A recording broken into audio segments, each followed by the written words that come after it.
Lalo't may isa akong malaking suliranin. Suliranin? Bigat naman, no?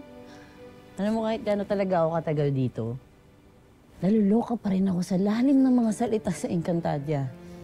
Kasi parang, feeling ko simpleng problema lang yan. Pero ano ba yan? Nahanapan ako ng konseho ng isang lalaki upang maging kabiyak ko at maging hari ng Sapiro.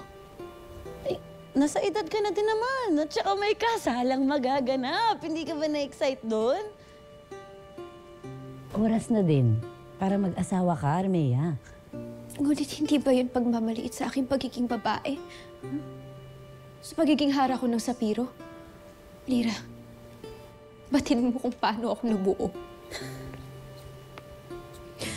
Batid mo kung paano nagdusa ang ating ado at ang aking ada sa isang pagsasamang hindi naman nila ginusto, na ipinilit lang sa kanilang dalawa. Ayokong mamaliitin nila ako bilang isang hara. Gets kita, Armea.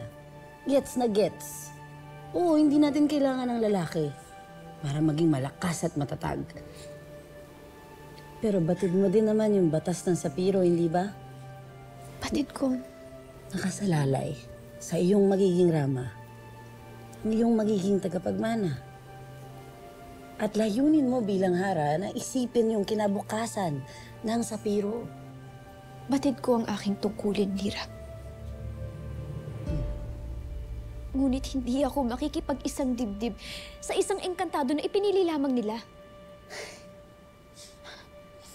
At lalong hindi ako papayag na tanggalin sa kamay ko ang pamamalakad ng Sapiro at ibibigay lang sa aking magiging asawa.